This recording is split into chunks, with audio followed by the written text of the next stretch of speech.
You'll never believe what I've learned. What did you discover in the spellbook we found in the scriptorium? Salazar Slytherin's spellbook was a little difficult to interpret, but fascinating. Evidently, he encouraged teaching dark magic at Hogwarts.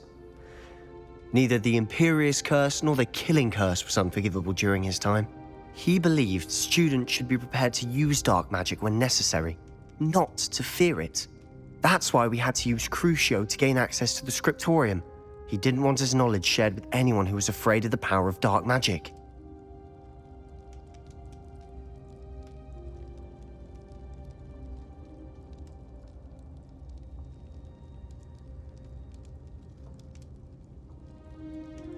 I know we had to do it to open the scriptorium, but it's not something I'd want to repeat.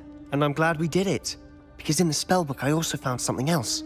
References to a lost relic, which, from what I can tell, grants the holder the power to reverse dark magic curses. And you think this relic might be able to save Anne?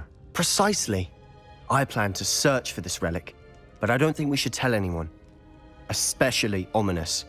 He wouldn't understand. We need to tell him. He's the reason we found the book, and he deserves to know what you've learned. You've seen how he frets about the dark arts. I promise I'll tell him when I found the relic. When I know more, I shall send an owl. And don't feel sorry for Ominous. Keeping this to ourselves for now is for his own good. I'll decide what's for my own good. Ominous, we were just about to get some air. Care to join? You're a liar, Sebastian. I heard everything. You swore you'd never engage in anything to do with dark magic again. No, I didn't. I said I understood you wanting that. I'd never swear to give up on finding a cure for Anne. You don't know when to stop, do you? I know when not to stop. Leave this alone, Ominous. I'll be on my way.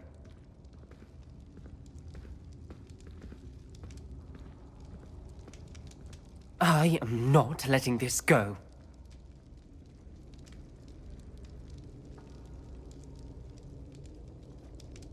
Ominous, Sebastian meant well. I appreciate you telling Sebastian not to keep this from me, but going after that relic is not a good idea. Sebastian doesn't even realize it, but he's as irresponsible and reckless now as his parents were years ago. It's why they died. I knew his parents died, but I never heard what happened. Mr. and Mrs. Sallow were professors. Spent nearly every waking moment in the cellar library. Noses buried in books. Anne and Sebastian were upstairs when it happened. They heard a sudden crash and ran downstairs, but it was too late. Their parents had crumpled to the floor. A defect with the lamp in the cellar caused the room to fill with an undetectable toxin. Sebastian and Anne were helpless. They had no magic yet. What a horrible story. It is. That's why I can't understand Sebastian's recklessness. I've practically lost Anne. I cannot lose Sebastian too. Please avoid anything to do with that spellbook. Some references Sebastian mentioned in the book do worry me. I'm glad you understand. I hope Sebastian pursues this no further. But if you think he might, please let me know. It would mean a lot.